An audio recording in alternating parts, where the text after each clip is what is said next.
So Priscilla, we've got you as our weekly expert this week, and I'm super excited for the topic because I think I have several meetings that I will personally benefit from based on this Good. topic. So if you've got some slides, you should be able to, or a presentation, you should be able to share your screen now, and I will just give the mic over to you, and maybe in about 10 to 12 minutes, we can look at coming back and having some Q&A and discussion after you've gone through your presentation. So it's What yours. are you, okay, what are you guys seeing? Blank blue slide that says carte blanche and team alignment, the Midday Connect. Okay, so if I do this, you see lack of team alignment. Yes. Can come, okay. And if there are typos, although I did do spell check, I apologize because English is my second language and sometimes some words are tricky. But just a little disclaimer. Okay, so the theme today is for me to show you a couple of exercises that I do for team alignment that are really effective. And I know this is about showing things that you guys can actually put to use. So hopefully this will be useful to everybody. So lack of team alignment can come in many different aspects in someone's business. So externally, you know, your customers might be getting frustrated. They either bounce back from department to department, or they feel let down by your brand. And then internally, and there are many others, I'm just going quickly through a few, you know. Internally, do you find your business isn't motivating and lacks collaboration? Or do you find that innovation is not really happening as much as you would like to? Or do you see more business-centric solutions happening rather than customer-centric ones? Or do you find that the squeaky wheels always gets the grease? This one is a popular one. So maybe your organization is causing these division and misalignments, and that's completely normal, you know, and aligning a team is a tool that could help mediate some of these challenges. So a great exercise that I love to run is called the 6-hat method. And I don't know, I can't really see everybody if any of you know this method. It was developed by a German psychologist called Edward de Bono, and he also calls it parallel thinking. So the premise of this is that there are no bad ideas. The 6-hat method causes teams to each look at a situation with a particular mode of thinking and then contribute ideas. So here you can see a beautiful large country house, and there's one person standing in the front of the house, one person standing on one side of the house, one person standing behind the house, one person standing on the other side of the house. And they are all four arguing via intercom that the view that they are each seeing is the correct view of the house. Well, using parallel thinking, what's going to happen is that they're going to walk around and look together at the front of the house. Then they're going to walk and look together at the one side of the house, walk back together at the back side of the house, and walk back together on the other side of the house. And so that each person is looking in parallel from the same point of view. So this is you know, exactly the opposite of arguments and adversarial confrontational thinking, because this is where each party deliberately takes a certain view of the house, like, because each potential person eventually looks at all sides of the building, and the subject is fully exposed to the 4 sides of the house. So parallel thinking means that at any moment, everyone is looking in the same direction. So for example, here, each hat represents a thinking cap, basically, a thinking decision, and participants are not allowed to shoot any ideas down.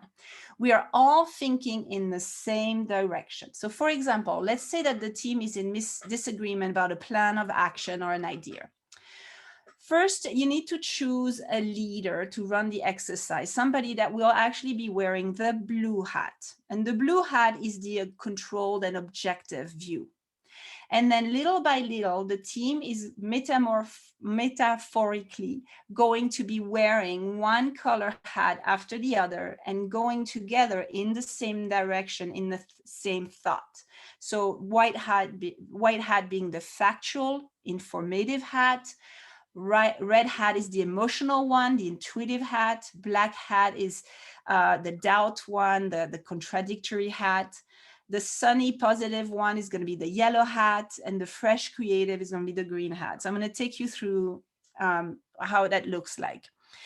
So the blue hat, the leader, the facilitator, they don't sway any opinion. They stay the moderator. They stay objective and controlled. When he first will take the idea and put the controversial idea or the plan or the idea that's having some conflicts, put this on a board, or it can be done, digitally as well. What he's going to do is ask everybody to put their white hat, and this is going to say focus on the fact. So what is known, what can be known, what needs to be known, and what has been done. So we just are gathering at this point the facts. Then we're going to wear the red hat. So everybody now changes direction. And this is the passionate, the emotional hat. This is why it's red, So it's like, how does you feel about this plan? Are you excited? Are you angry? Are you scared? Or are you curious? Whatever emotions, everybody just needs to participate and share how they're feeling. We then move on to the black hat. So now that's the doubts. These are the flaws, the weaknesses. So, I think this plan is foolish, it's dangerous, it's too busy, it's inconvenient, it could be whatever. It's to let that negative out. Once all this is done, you ask your team to wear the green hat. And the green hat is a way of finding the counterpart of the black hat. So solving the problem. If it's foolish, it makes this maybe an intelligent plan. Or if it's dangerous, it might be innovative. That's why it's dangerous, but maybe that's positive. If it's busy, then let's simplify it. Let's get to the core of it. If it's inconvenient, then let's make it practical. So it's really about finding solutions so that the doubters are now flipping their mindset into finding solution to that. And then we finish on to the yellow hat. That one is the positive, it's the wishes and hopes. So this is where you get your team to dream. Like, I wish this plan could blah, blah, blah. And then let's push the envelope to something, and get the creative juice out. So the benefit of parallel thinking is that really the winner is the person that contributes the most ideas. And to win, you just want to get all of your feelings, good and bad, everything out. And then also, this exercise really promotes thinking, helps the team to listen to each other. Everyone should find its own feelings and emotions. It aligns the team emotionally. They're also listening to each other. It builds the culture, and people should feel safe because they're kind of playing this game. If you need to put a timer in each column so that you keep this on a certain timeline, it's fun to, there's no real rule for that. I call this, that's the typical agile way of taking your team through conflicts in a sense. So that's the first exercise. Do you guys have any questions on this? Because I have another one I want to share. No? Yeah, Priscilla, how Yeah. how large of a group do you typically need? Like how many people for this to work? You know, there is no specific rule on the size, but what I would say is if you have a really big group, then you could cut them in groups of maybe 5. I mean, how big are you thinking? I was actually wondering how small is too small. Oh, well, you can play this with 2 people, I would say. I mean, or you can, if you're very diligent, get these out on your own too, if you're a one-man show. Because I think we all have our doubts always, and this is the first thing that comes, right? Is this a good idea and whatever. So it's kind of like weighing the pros and cons, but with this game of like, okay, this is what I know, this is how I feel, these are all my doubts. Now let's find the positive of the doubts. And then this is my wishful thinking, my dreaming stage.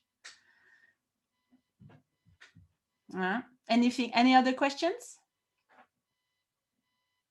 No? Okay, then I will move on to, so this was the 6-hat method.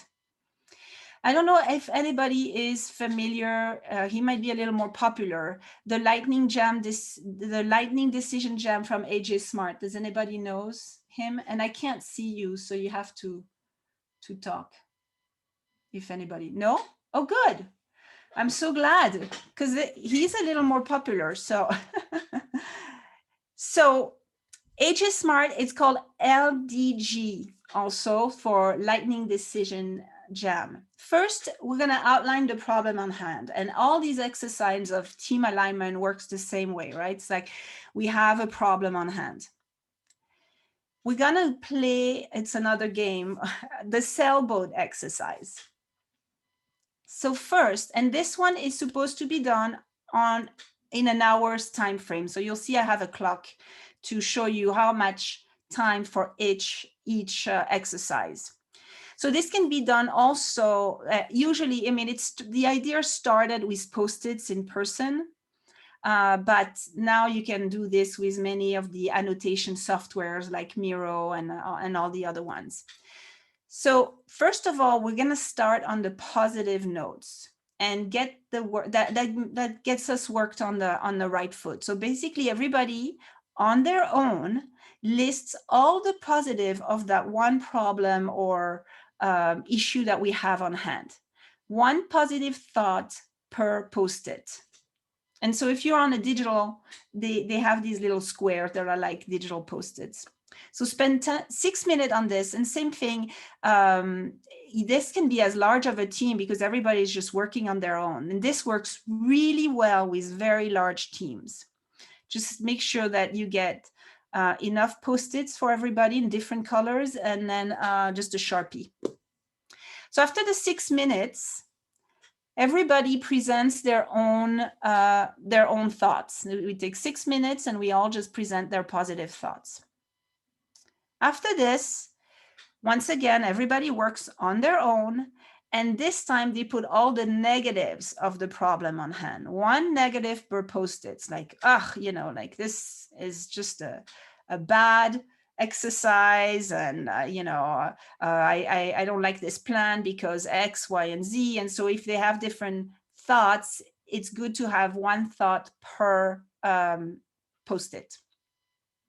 Once again, we're going to take another 6 minutes, and this time everybody's just going to review their negatives. The beauty is that slowly the team is going to start to see some overlap into also their thinking, and that starts to create alignment, because they'll say, oh, like Mike is thinking the same as John, maybe I should have that thought too. That's interesting. So that slowly creates that alignment. We then have the 3 dots. So you can see that the sailboat exercises, everything that's sinking the ship is below the negative, and everything that's positive is making the ship float is above water. So everybody gets 3 red dots. So same thing, if it's digital, it's okay. They, just trust that everybody just use 3 red dots. And you vote on the challenges that is most important to you. So you can vote on other people's challenge, or you can vote on your own if you feel your votes your own are more important. And you can also vote several times on the same if you really feel strongly about a negative thought. This helps to prioritize the most important challenge and to address it. Because after this, we get another 3 minutes to set aside the notes with votes and regroup the notes per vote amounts. And so you're starting to slowly already see some of the important factors that are bothering the team or that are consuming that misalignment, right? So from there, you can decide to pick 2 or 4. Don't pick more than 4, because then it becomes just too much. And it just kind of waters down the whole point of aligning the team on something that's focused. From there, we're going to take another 3 minutes and we're going to reframe the problem. So how might we? So we want to turn that challenge into a how might we, blah, blah, blah. So this allows us to troubleshoot the challenge with a tangible solution. So for example, one problem would be right now that everybody has Zoom fatigue. So if we reframe that negative into a challenge, it's like, how might we ensure that every Zoom call are not boring and endless? And basically, how can we make this fun and interactive? So now everybody will write as many solutions for this challenge as possible. So we have the 4, everybody's gonna twist the challenge into a how might we sentence. This is more like the big picture idea, finding solution. You don't want your team to overthink. Just put solutions out for these problems. And everyone writes as many solutions for this challenge as possible, 1 sticky note per idea again. Because you see the pattern, we slowly funneling down to a solution. 6 minutes later, 6 minutes again, this time we get 6 green dots and everybody gets to vote on the most valuable solution. So you can also again vote on more than 1. You can feel strongly about.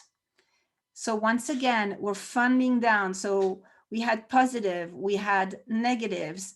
From negatives, we voted down to the biggest negative. Now we're finding a solution to that. Now we're voting to the most effective, as democratizing, with the team, like which solution they all think is probably the most effective.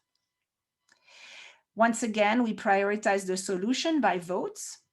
And now we take 10 minutes and as a group, we discuss, and I call this an impact graph, but I know there are many names for that, right? But it's like we're going to be putting these solution on this graph and we're going to think of effort versus impact, right? And I don't think you can see my mouse, but obviously the yellow quadrant is going to be the one with the most impact and the less effort.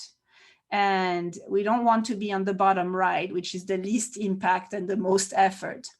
So as a group, we're going to judge each solution that had the highest vote, and basically judge each solution on how much impact the solution would be versus how much work it will give us, and set it up on that impact map. And this again helps to prioritize the solution. So really funneling down as a team unanimously. And these are all done in 10 minutes. There's enough discussion like, okay, but I think this solution is better because X, Y, Z. And then there's some healthy discussion happening. Okay, now we have defined 2 solutions that are the most impactful and the less effort. Now, how do we put this solution in action? And here, that's kind of the final step where it's like, how do we decide to execute on this solution? And once again, everybody takes Post-its, and you see that every step I have a different colors Post-it. If you were to do this in person, I would advise also different color Post-its, because then everybody will write the different step they think can be taken to achieve that solution. And another final vote of the best step, the most efficient step. And this creates an open way for team to align their solution and thinking to one common goal, right? So we went from positive, this was just to get us started on a positive note and excite and have a happy team, to then think on the negative, to then think of solutions, to then come up to steps to get to that solution. So these are two different exercises as brand strategy, you know, depending the team and depending the challenge on hand, you use one or the other. You could be using both, but I think it's probably a little much to use both. So the goal is to remove obstacle, misunderstanding, misdirection. And team alignment obviously promotes innovation, creativity, healthy communications, understanding, one common direction. Everybody looks in the same direction, and it really aligns company culture. And oh boy, I see it took 20 minutes. So hopefully, oh, still there? That was awesome, Priscilla. I was taking notes the whole time, so Okay. I didn't look at the clock. I mean, because I see my clock and I was like, oh boy, 20 minutes. I know you said 10 to 15. Yeah, no worries. I would say I'll just open it up for any questions or anything, any discussion that anybody else has. Hopefully it wasn't too cumbersome, the idea of the Post-it, but it's really fun to do in person. I mean, it's less fun digitally, but you know, we'll just make do for now. But because people are it's an interactive meeting, people are with their Post-it notes, and then they get to stand up from their desk and go put dots on the wall. So it's just it just makes it for a fun meeting. And you could do this with voting on any sorts of ideas, right? So anything, it could also doesn't always have to be a negative, right? If you wanna, if you're overflowing with plans and like which product should we come out with next, then we could do this game. I mean, there's just many ways of applying it. Yeah, Priscilla, it reminded me when I did product strategy consulting, when we'd ask for features and we'd give the customers kind of like $100 and say, where would you put that development money? Like, and sometimes they'd say, I'd put $100 on this one feature, or Yep. sometimes they distribute it out equally. So I love that. Yeah, exactly. Yeah, I mean, that could be used for voting on anything in a company, really. It's just what I like is the interactive part is always fun for people, instead of just those meetings where we just beat a dead horse discussion sometimes. And then also the fact that you don't really know who's voting for who after a while, like people just put their dots and there's no like self-conscious anymore about like, you know, oh, he didn't vote on mine. I noticed that he didn't vote on my idea. Priscilla, a couple questions in the chat. One from Yes. Tyler and Casey. Casey asked, how long does it take to do the sailboat strategy? I think it was 60 minutes in your thing. Yes. So originally the exercise is 60 minutes. I think I calculated that the way I put it was 70 minutes. Maybe you can just shave off some minutes depending the size of the team. That's the thing. Like if there's a big team and everybody's talking about their positive and then their challenges, right?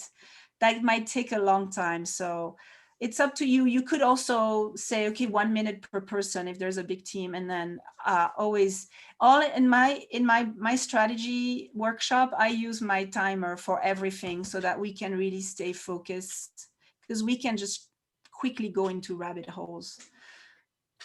Yeah, so I've been in those rabbit holes. That's So Tyler asked, how would you determine impact on that 2x2 graph with the exercise when the impact variable is unknown?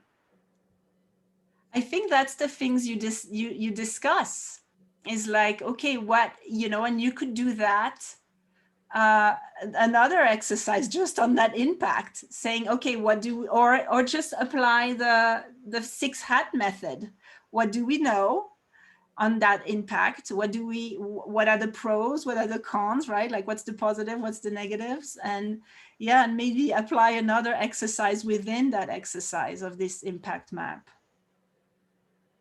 Priscilla, I had a question for you about doing these groups in a team. Like I've had both a facilitator do stuff like this and then an internal team member be the leader of it. What are your thoughts on either one of those being better? Well, I will say that I've never run these as an internal person. So every time I run this, I'm like the consultant, I'm the outsider. And the beauty with this is I don't care. You're right. It's like, I don't care if it goes right or left. What I want is to actually find a solution for the client. So I don't have any emotional attachment. When you are on the inside, it takes a special person, and I would say probably, let's say it shouldn't be the leader. Maybe it should be somebody that has the attitude of open-mindedness where they're not swaying either way. So pick somebody that is maybe a little less opinionated, I would say, because then they'll probably mediate and facilitate that in a more objective way.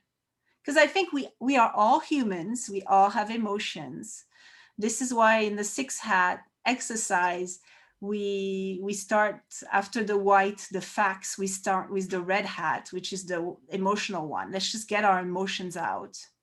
And then we always have the doubters and the naysayers. So let's just get those negatives out before we can build on with the green hat being the solution, and then the yellow hat being the dreamer, the dream stage.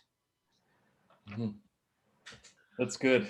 That's awesome. We're at our typical wind down time right now, but I'm happy to have any other questions. But I know this is our scheduled time at 45 minutes. So if other people have additional questions, please just shout them out.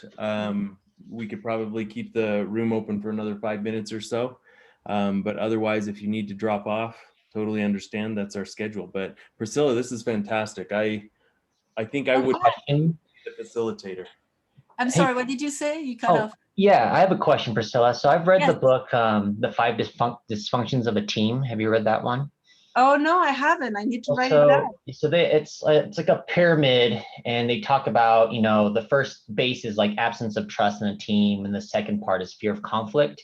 And so I think like that 6 hat exercise is great, but how do you encourage people who have differing personality types for one, and then 2, where they aren't comfortable with conflict, right? And so, that exercise is great if you can get everyone to express their feelings honestly and actually, contribute open-mindedly, but how do you encourage that to come out?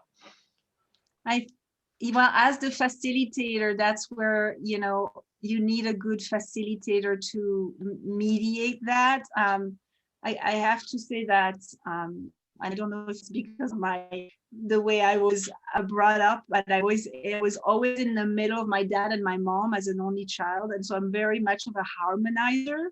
Mm-hmm. But when it comes into like facilitating a team, there are times where you need to tell the person that's talking a lot, like maybe this is time to let other people that we don't hear as often. Everybody needs to be heard. And also, when there is a third party that nobody's comfortable with, they kind of tend, it's like going to therapy, right? They tend to at least hopefully be more respectful and say, okay, let me just listen to and go through the swing of it. So I don't know if I answered. No, that's great. It's really reliant on the facilitator to Yes. kind of drive everything. And yes, you don't imagine how important a good facilitator is. And there are for sure situations that are challenging as a facilitator, especially when there are some assumptions that you think, and then you realize that maybe the team doesn't have all the same information, and then there started to be resentment coming out, and there's a psychological aspect of navigating that for sure. Do you have any suggestions on how to practice being a better facilitator? Well, I don't know if you have kids, but I was just thinking as I was presenting, I was like, man, I need to do this with my kids first, because there's always arguments in the house. So I think it comes putting yourself in situation maybe where you start being aware of that. So if you're having, it sounds like maybe you're dealing with situations sometimes that might not be easy in your everyday. And so maybe think, okay, I'm not going to have any biased idea here. I'm going to hear both sides. I'm going to maybe play this game in my head of funneling it down to the one main information. Okay. I don't know if that helps. Yeah, no, it's great. Perfect. Thank you.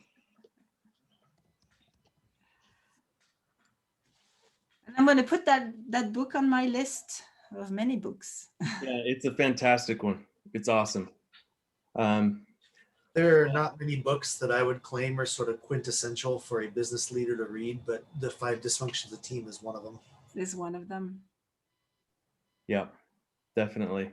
Well, I would encourage everybody to reach out to Priscilla if you've got additional questions. But Priscilla, this has been awesome.